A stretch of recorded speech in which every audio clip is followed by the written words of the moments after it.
Well, good morning. We're a bit late. This is Monday morning. Well, I don't know what date it is, of course. How would I know what date? What is it? The first or something? I don't know.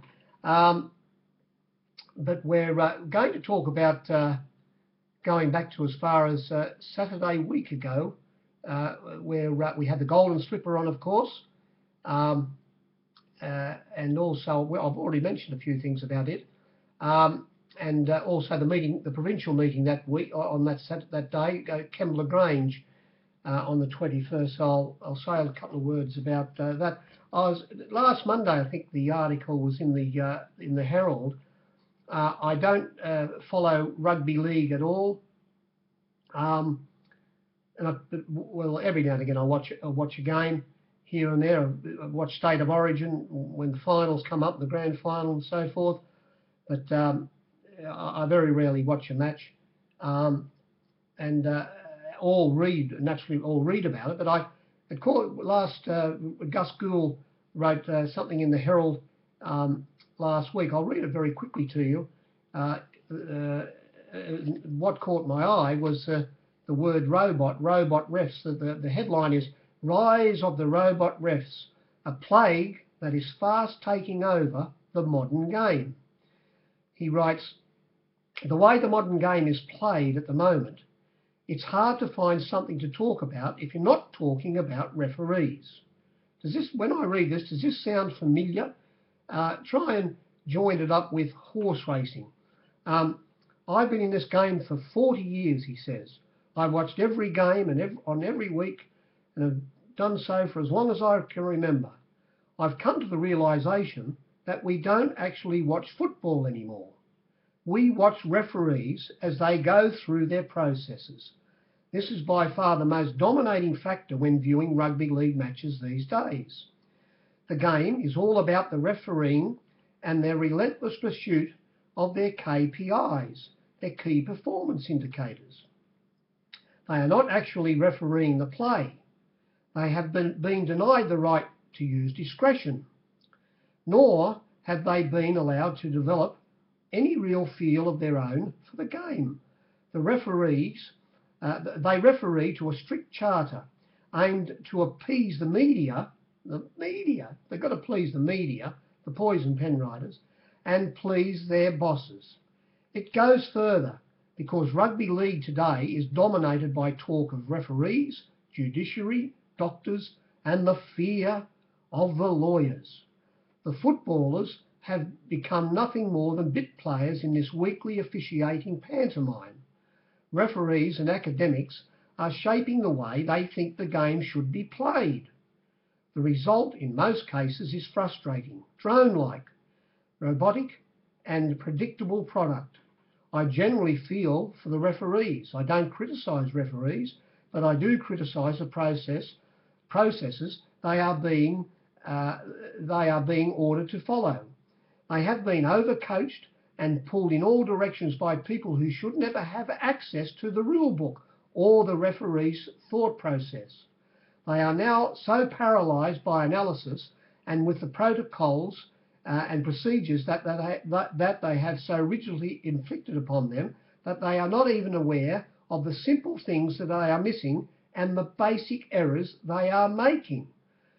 Sadly, this lobotomised form of 21st century rugby league is the only version which our kids of today will ever identify. I feel sorry for the game. Well, when you compare that to horse racing, there are very few kids who, of course, follow horse racing these days, like we're all brought up with it by our parents going back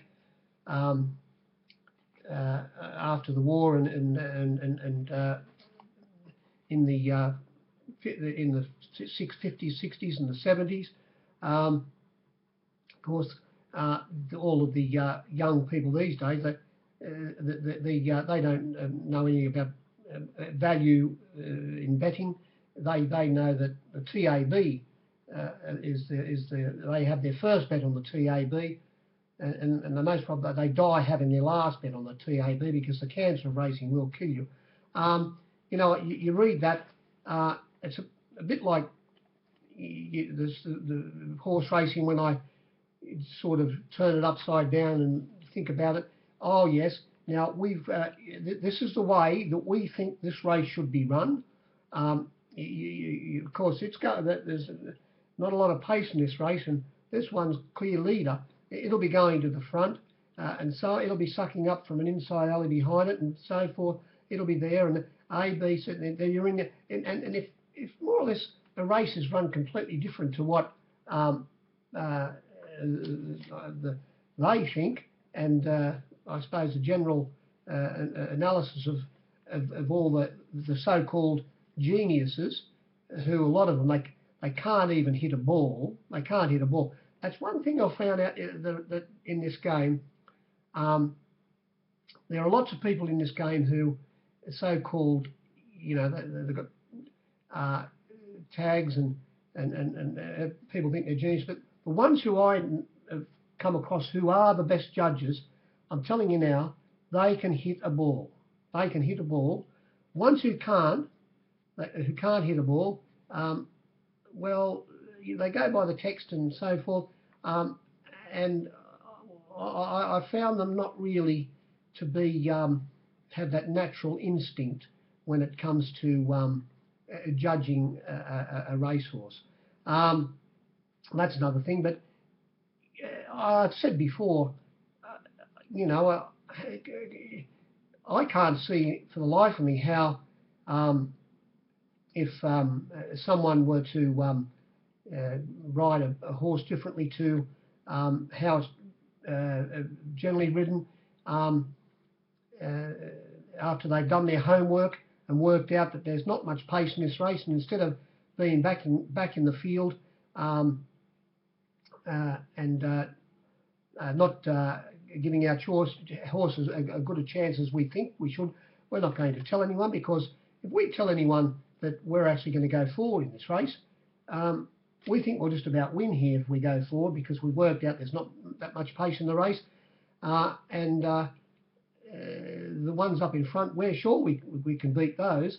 They're a bit weak, and you know, we're going to be around about a 10-to-1 chance in this. But if we go and tell everybody, oh my God, the bookies and others involved, Sessi Markets, they'll say, oh no, you're only a 9-to-2 chance now. I can't see how, if you know, anyone comes along and says, oh well, no, you didn't tell us the right thing, we're fining you, we're fining you. I can't see, as I say, going, if you say, well, all right, well, I have to see you in the courthouse, and you say to the magistrate, or whoever it is, the High Court, look, they wanted me to tell them, and well, yes, well, why did you want him to tell you that? Oh, well, because we have to let the general public know exactly how the races are going to be run. That we can't. The general public's got to know who's going to be where. It's going to be there, and this one's going to be there, and that one is just. Oh, and the general public in horse racing, they got so much money from us letting us know, us telling them where everything's going to be. They're filthy rich. The general public who bet on horse racing, they're all fly blown, got the backside out of their pants. Surely you know that by telling them, it doesn't help them at all. I go back and I look, for the life of me, I can see the horse standing there. I can see, this might sound crazy to some people, but I'm telling you now that it's how it is in the real world. Going back in the 70s, Vicky Thompson trained a runner that was first up at Rosehill. It ran around in the slipper, and of course it trialled. See, I don't think you even have to trial horses. I think the Melbourne system is better. And for the simple reason, I remember this horse, it trialled, it jumped out of the barriers, and was taken hold of, and the official margin was this runner got beat 99.9 lengths. So it was way back out of contention, of course, but the stewards were satisfied because it jumped out of the barriers, it came out cleanly, ran along for a furlong and then just eased down, which you can do in barrier trials, as we know. Of course, we got to the races. It went up 33 to 1.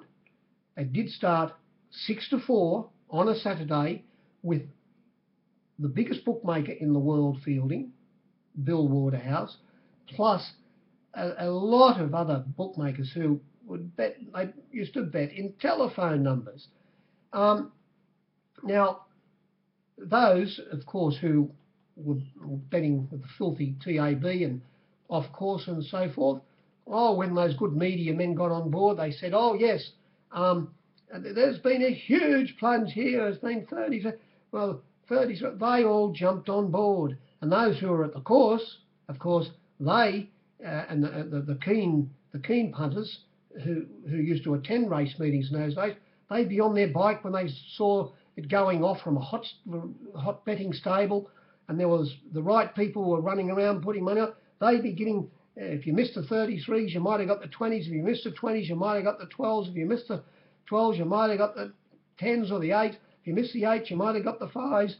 If you missed the 5s, you might have got the 4s. If you missed the 4s, you might have got the 3s.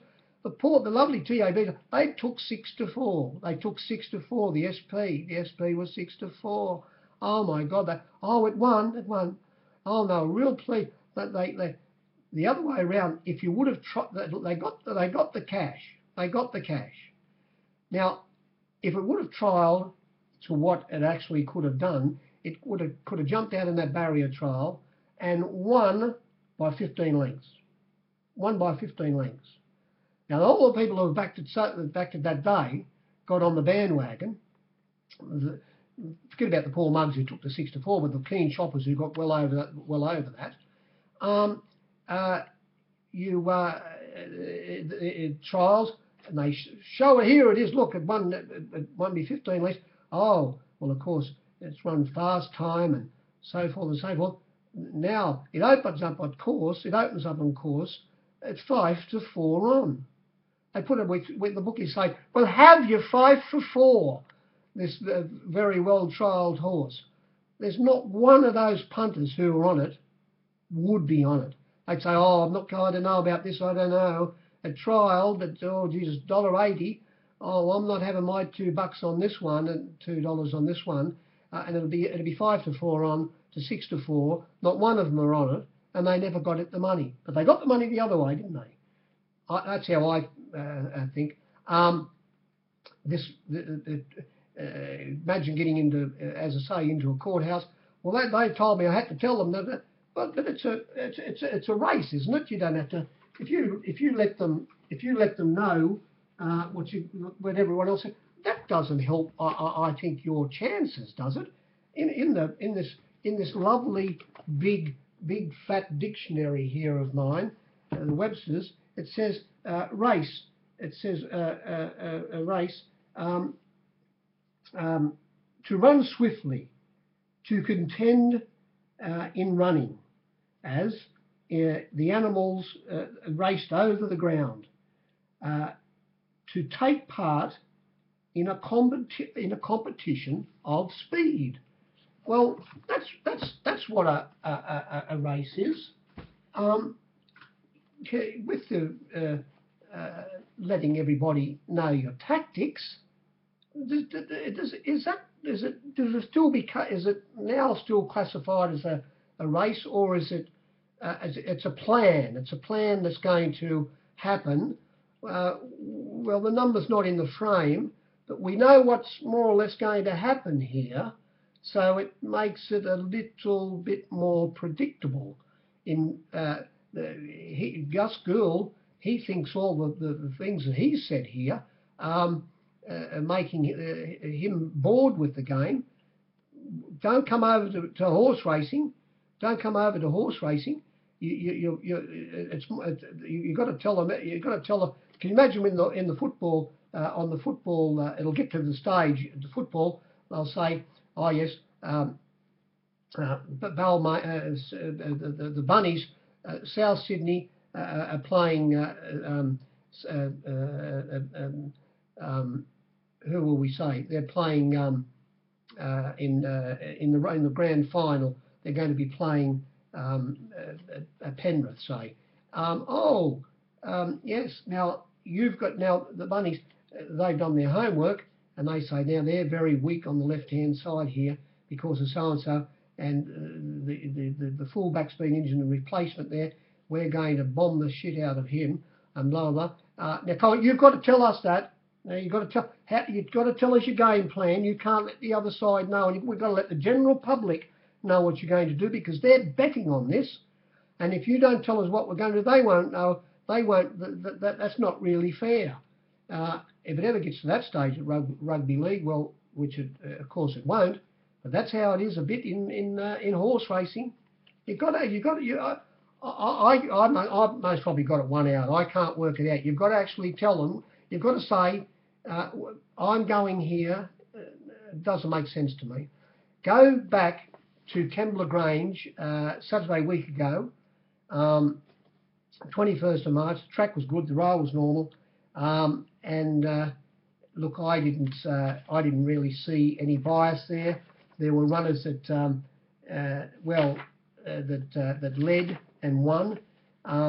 They did stay a little bit off the fence, although there were runners that did stay close to it and win. I must say, possibly the fence was a little bit sus, but not as bad as we have, as it can be. Now that was Kembla Grange Saturday week ago. We went to, I've already mentioned to you about last Saturday week ago's meeting at Rosehill, but since the meeting, during the week, and I'm doing some more form, I had a look at the slipper. Of course, going back to the slipper, that day the rail was good. It was a good 3. The pentatonic was 4.55. The rail was 2 metres out on the slipper day. And of course, we had the meeting there on Saturday, just gone, and the rail was 4 metres out. And it was upgraded from a good 4 to a good 3. Pentatonic was 5.08, upgraded a bit from the day prior. And of course, both days, both last 2 Saturdays at Rosehill, the fence is just not the place to be. It hasn't been the place to be. I looked at the slipper, and of course we know that Haybar led fairly close to the fence, never got off it, finished up being beaten 7.3 lengths, was big odds, stayed close to it all the way. On its outside was Haptic. Then we had 3 wide, the stablemate of the winner, Speak Fondly, tucked away back on the fence, Furnaces from barrier 1, never left it. It wasn't the place to be. We had on its outside Headwater, and then in that 3 wide line, which was the perfect place to be, was this the favourite, Vancouver. Lake Geneva tucked away back on the fence. We had English off the fence, well off the fence, coming the turn, who ran second, getting a good suck up behind the stablemate and winner Vancouver. And outside it was Ready for Victory. Then we had another 3, 7 runners behind those. As you know, I repriced them after the race, and well, I came up with a price much longer than Vancouver's SP, and I've got to say that it was a very lucky win, because you couldn't have placed it better. If you picked them up and put them where you wanted to be, it got the best run you've ever seen. And they say, well, it went away, like everyone rapping it. I was just so hoping that it was going to be starting in the sires and the champagne. They were going to put it up 5-4. Well, have your 5-4. I was going to, it would have been in the hospital. It would have been in the hospital, Vancouver. Gay said, oh no, the way it's spread out now, they used to be a week apart, the sires next week, and then of course the champagne the week following. Now there's 2 weeks apart, and no one knocked the 2-year-olds about. It's only had 3 starts, Vancouver. It's only had 3 starts. I think they were a Jerry, it wouldn't be winning the sires. That's what everyone's got their opinion. Now that's my opinion. Now of course I might be, I'm of course being an absolute bloody dope.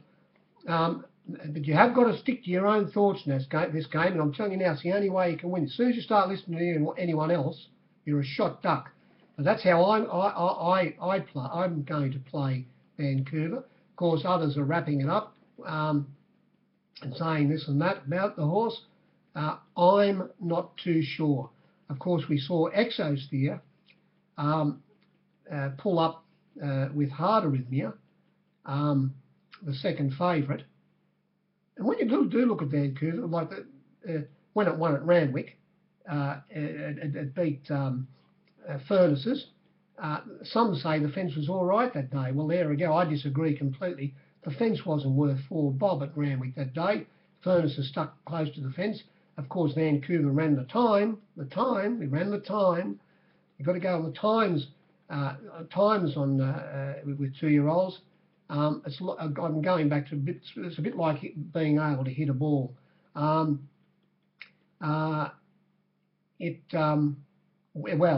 as I say, it ran very good time, and he sat up and waved to the crowd as he went past the post. Tommy Terrific, and it looked a brilliant win. But Furnaces was, as it was in the slipper, close to the fence, which wasn't the place to be, and like the start prior and at Randwick. And the start prior to that, when it won at Rosehill, it beat a horse who had a broken pelvis. Beat it by a length. Gee whiz. I wish it would have been starting in the size produce. It was in the hospital. That was another little comment about the slipper day last week. Now we went to, of course, after.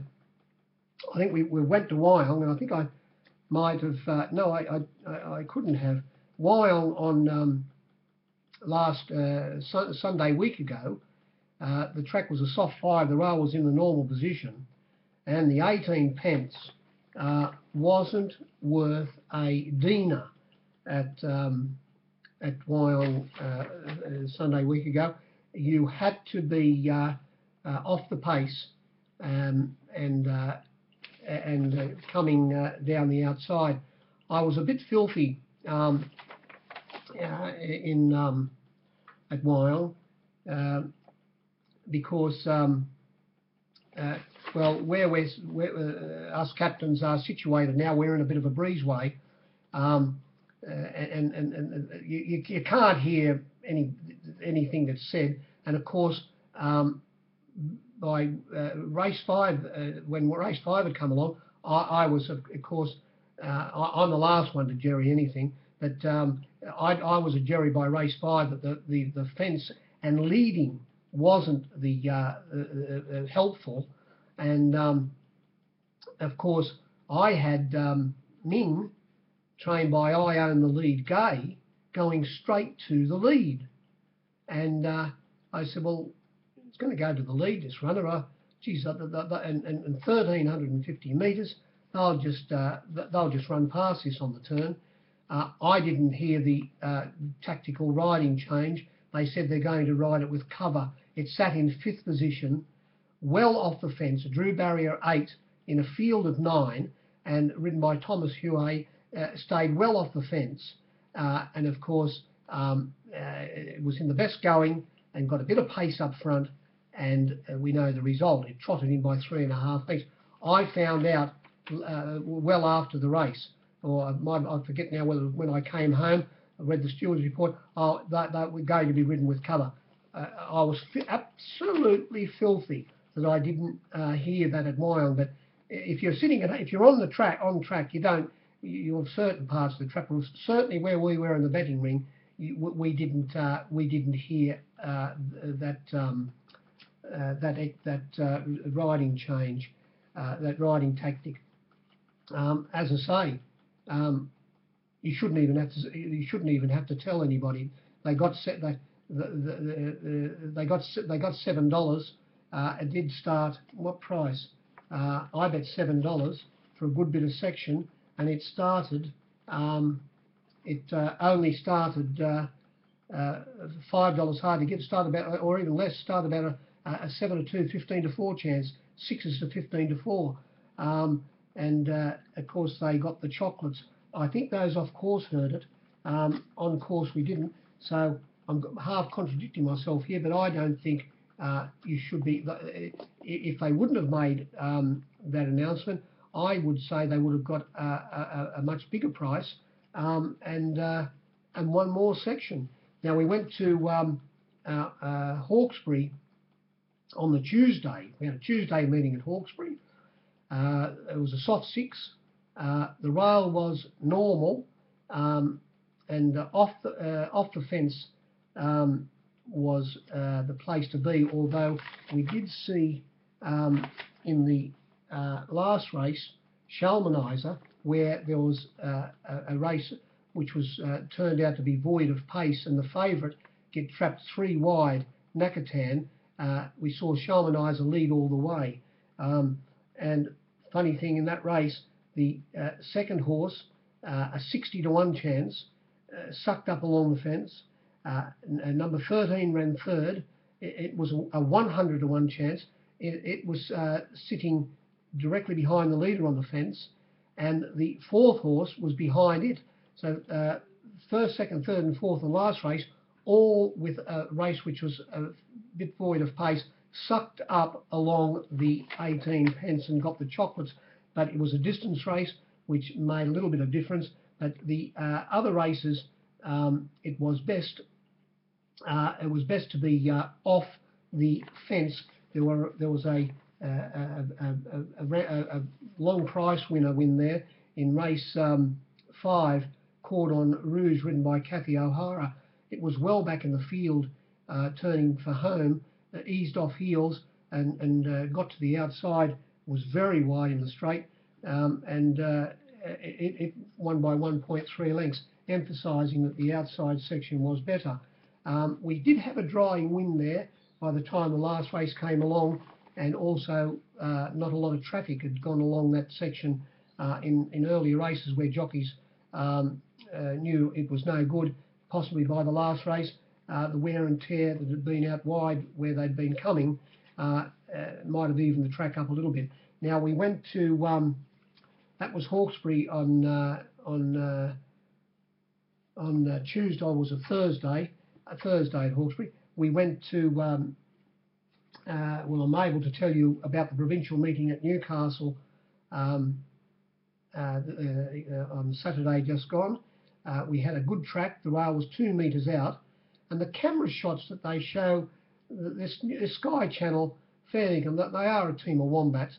At Newcastle, and I think they do the same at Kembla now. They after in the back straight, as soon as they start to leave or getting close to going out of the back straight, they show these low angle shots, and you can't get the true perspective of how the horses, where they're placed, and how and actually how the field is situated. For the life of me, I can't work out. Whoever is the person who has given the instruction for the camera to take that shot, he doesn't know what day it is, and I'm telling you now, he wouldn't be able to hit a ball. We only had one leader win on Saturday at Newcastle, and that was in the third race, Invitations, trained by John O'Shea, ridden by Grant Buckley. It led. He got along at the right pace and was able to just hold on and beat the runner that sucked up behind him on the fence, getting off heels to win by 0.2 of the length. It was the only leader to have won. all of the others came off the pace. The wind was, I think, out of the northwest, so might have been into their face as they turned for home, and possibly the inside section of the track, the rail being only 2 metres out, could have been a little bit sus. So that was Newcastle on Saturday, and of course, oh wait, now I'm missing a meeting here. We went to, of course, Warwick Farm on Wednesday, the 25th. The track, well, was given out a heavy 8, and I think they left it at that reading all day. The track was definitely affected, and if you well, the first winner, of course, sat back in last position and swooped down the outside. The next winner sat outside the leader. The third race was won by Silver Ball, who got back well in the field of 6 and came widest on the turn to win easily. We had High World, the favourite in the next, given a good ride in the 1-1 position. We had the next winner, Courts of King, very strong win, switched back inside the actual leader turning for home, who had got well off the fence, and that was Last Bagia, and he got up on the inside of it, but still well off the fence. It led and won War Jet, but stayed well off the fence all of the way, as did a replica in the last race, Confederate, ridden by Winona Constant. It led and stayed well off the fence, 5 and 6, 7 horses off the fence coming to the turn. You couldn't go near the fence and win at Warwick Farm. You could be up, you could lead, but stay away from that dreaded fence. Now, as I say, then we got to Rosehill on this Saturday just gone. Well, first of all, yes, I said about Newcastle. There was only the one leader to win there. Now we got to Rosehill on Saturday. It was BMW Day, the BMW Day. It was more like Mini Moat Day, wasn't it? Fair dinkum. Gee whiz, there was very little section in the marketplace. I spoke to a couple of rails bookmakers. I said, gee whiz, how'd you go on that? I said, oh, I won something on it. I forget what race it was. It was a result for the captains, but and I said, well, gee, well, I never held much section on the race. I said, you never held much section on the race. He was embarrassed to tell me, this one captain. He said, I only held, I won't. You think I'm making it up. It was not much section at all. I actually held more section than him in the outside ring than he did on the rails. It was very fly-blown. Rosehill, someone said they got 15,000. I can't imagine it. They got 15,000 to the Albury Cup meeting on Friday. We only had 15,000 at Rosehill for Slipper Day. Gee whiz, I don't know. At this meeting, the track was upgraded from a good 4 to a good 3. The rail was 4 metres out, and as I said before, the fence wasn't worth a dinar. It wasn't worth a dinar. Who was it in the last race? They said, oh, we'll have to run the rule over you, Himalaya Dream. You led in this race, and you got beat 30.4 lengths. They couldn't find anything wrong with it. What they should have done was run the rule and the hand over the inside section of the track. And they would have said, oh, there's nothing wrong with Himalaya Dream. It's the track. And it stayed close to the fence all the way. Not the place to be, as was Slipper Day. We only had one leader. Well, we only had one, going back to Slipper Day, we only had one leader win on Slipper Day, and that was the Japanese horse, wasn't it? What was his name? Well, where am I here? Where am I here? Where am I? I told you I don't know what day it is. Real Impact it was, in the George Ryder, of course, ridden by James McDonald. He showed that he didn't let, they rode Cosmic Endeavour just behind him, but when you saw the head-on shot coming down the side at Rosehill on Slipper Day, and you saw Real Impact leading, where was he? Well, he wasn't on the fence. He was a good 4 horses off the fence. And when he turned for home, he was 5 off the fence, and he kept that line all the way down the straight. Oh, yes, the 18 pence at Rosehill. It's doctored. Saturday, as I say, in that last race, got beat 30.4 lengths, Himalaya Dream. It was the second pick at $5. First race, we saw the only leader to win all day, and that was Takedown, trained by Gary Moore. It led that when they turned for home, Clever Keren, there's a good chance Clever Keren walked the track before the first. Well, this horse won the Black Opal, of course, at Canberra. Won at Hawkesbury prior to that. What a good thing at Hawkesbury it was. And it led, but when they turned for home, first use of the track, he didn't stay close to the fence. He got that, it did hang out under pressure by the same token, but he steered away from the fence. And as I say, the only leader to win all day, winning by a length and a quarter from getting a good suck up behind the leaders. The other, it sat outside the leader in a circle, was the second horse, Sweet Street Rapper, having every possible chance, and as I say, beaten 1 1/4 lengths. And it came from well back in the field, this very underrated runner, making up ground, not right on the fence, but getting in between runners, and that was Mine Too. It ran third, beaten 1.8, the only leader to win. I'm not going to tell you the percentages here today, on Saturday, because what you can get in that marketplace compared to even what the top flux says, you wouldn't believe it. You wouldn't Adam and Eve it. I'm telling you now. It's the figures are, and no one's having it. No one's trading any section at all. It's very stiff. I laid some fairly big bets, but they're just far and few between. And all those other punters, they're all in there with the robots in the grandstands.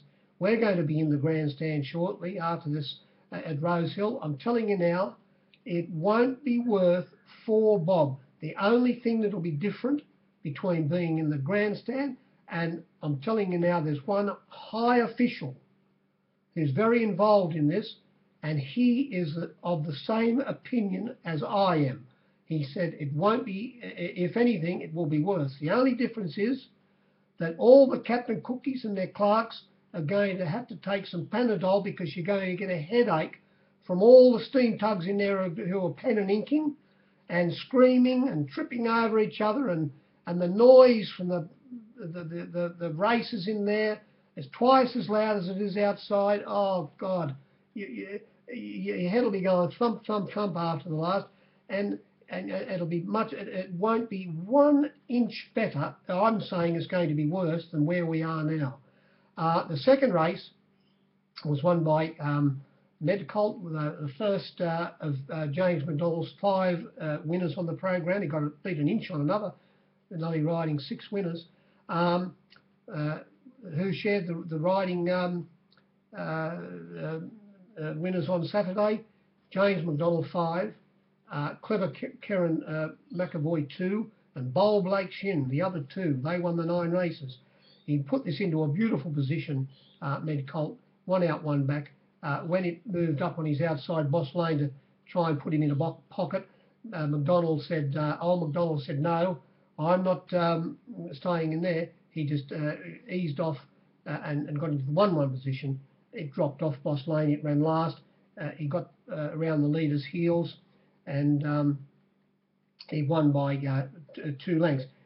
The runner that led in this race, after making a little bit of use of the Melbourne-based Rosehill, trained by Team Hawks, it did lead, as I say, a bit of use of it, and ran second. Frespinol came off their heels just behind them and ran into 3rd position.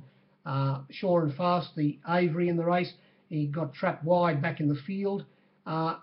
Even though the 18 pence wasn't any good, it was all right to save ground coming down the side. The section where it must not be any good is on the just before and on the turn and in the straight, and of course Sure and Fast was trapped back in the field and wide. Not a real place to be, a good place to be, and it ran 4th. It'll be going to the country championships, so it might have been a good hit out for it yesterday. Race 3, we saw Excess Knowledge give the captains a very good result in this race. We only bet 99%, and there were only 2 runners in this race that didn't have a price, and they were, would the owners of Rudy please step forward, went from a $6.50 chance out to, I saw, $15 at one stage, back into $13 at the end of betting. How could you give the 15? All the captains were just saying, hoping it would win. He never left the fence, not the place to be. And the other runner that didn't have a price was the winner, and that was Excess Knowledge, who went from $6 out to $9, 5s out to 8s, didn't have a price. Every other runner in this race was backed. They took the 2-1 at one stage. Lee Baz started 13-8. Bull Point, you had to reach for it, $11 before they'd take the price. They took the 16 and 15 Malavio. The second horse was very well backed, Malice. It might have been a pooey result for some captains, because it was $26 into 16 and 15 at one stage, got back out to start 18. I've told you about Excess Knowledge. San Diego, you had to get to $7 before you could lay it, but you could. Snippet Slam was the first runner back from 14 into 11, but back out to 13. And Spider Coda, as much as 18, was bet back into 13 at one stage, back out to about 14 at the end of, started about $13. Excess Knowledge, it went to the lead here, Lee Baz. A bit off the fence turning for home. I thought was a bit disappointing.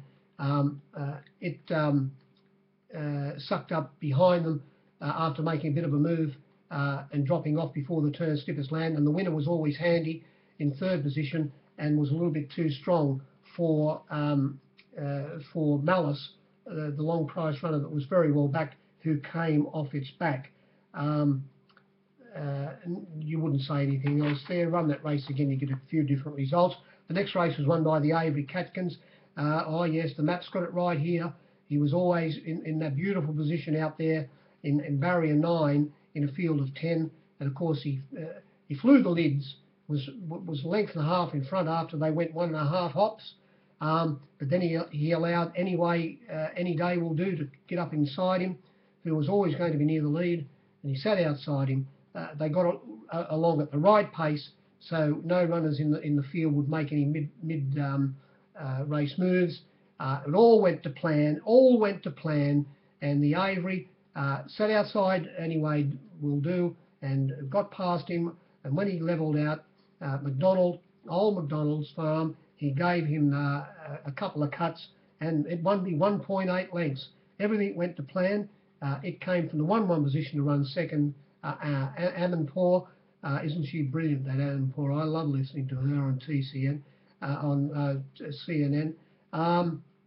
And it ran second. The favourite, coming to the turn, it was quite obvious was going to get the cash. We did let you lay the 11 to 8 on $1.70, but have you 11 for 8 at the finish. If you had the 6 to 4 on the $1.60, they were taking it, and it was very easy, if you didn't like it, to have a bad result. Race 5 came along, and here we saw the two favourites hit the line with only an inch between them, and a runner splitting them, and that was Hot Spitzel. The winner was a better run than it looked, better win than it looked, because it missed the kick. I'm talking about General Life, they say, General Life, General Life, and got up. He sat back, 3 back on the fence in about 6th position, with Lucky Largo 3 wide in a trailing position on the back of Decision Time, who got trapped wide. When they turned for home, Rain Affair, who was leading, was 3 off the fence. McDonald sucked up the runner that was behind the leader, Hard Tested from barrier 1. He was able to get inside it and Rain Affair. So to get up, even though he was off the fence, it was a little bit harder to do than coming down the outside, or a little bit wider than he was, as did the second favourite Target Inside, who went back to second last, got in between runners turning for home, and as I say, just failed by 0.1 of a length. And after sitting in second position, getting a good run, Hot Spitzel fought on very well, beaten 0.3. Those 3 runners had plenty on the others. Run that race again, and I would say that those 3 would be a lot shorter in the market and would fight out the finish again. Race 6, here we saw Fenway. It was the first runner backed in the Vinery Stakes for the 3-year-old fillies, a Group 1 race. And Bowl Blake Shin, well, what a bit of justice here. They took Bowl Blake Shin. I think I heard on the radio that it was the owner's decision to take Bowl Blake Shin off First Seal. And who did he hop aboard? The winner, Fenway, trained by his dad, and it got into. He was just behind them early in the run, but then he was able to ease off the fence and get into the perfect position, the 1-1 position. Leading was I Own the Lead Adrift, trained by Gay. On its outside, Amicus. And then there was a good break when they were out around the 1,000-metre mark. There was another 2 lengths to the 500 to 1 chance Miss Interiors in 3rd position, with Bowl Blake Shin on its outside. Then there was another 2 and a bit lengths back to Sweetly and Speedy, and on its outside Set Square. And then there was another, say, 3 lengths back to the Avery, and that was First Seal, getting a good run. McDonald aboard today on Saturday, smoking his pipe. He sucked up beautifully coming to the turn. Bowl Blake Shin eased off the leaders' heels as they were turning, with the favourite sucking up, as I say, behind them.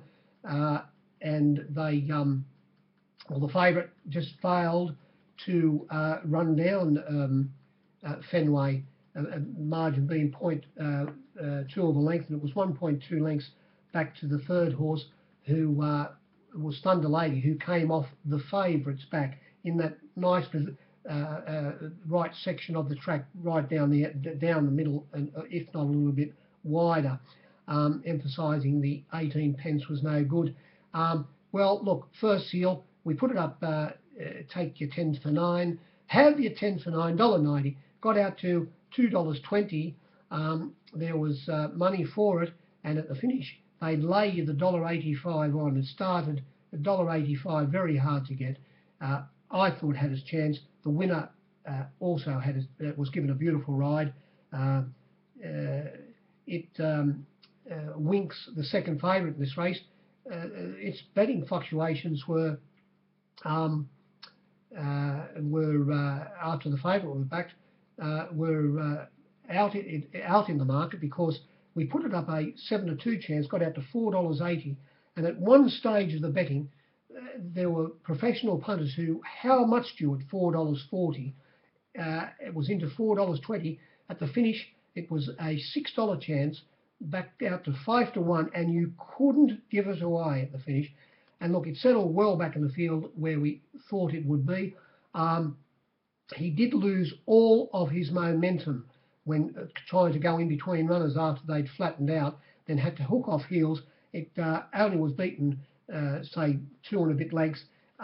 Its run was a lot better than it looked. Winks, the winner, got a good run that race over again. The favourite would be nowhere as short as it started, and you would get a few different results, especially if the track were playing even and the fence was no good. Race 7 came along, the BMW, or the Mini Moke it was, and we saw the 2 favourites here, Hartnell and the import to the world, the Japanese runner, with Hartnell being a little bit too strong, given a good ride by Old McDonald's farm. He was on, when they went out the straight the first time, he was on the inside of the favourite to the world, who I must say was very easy in the betting towards the end of the betting.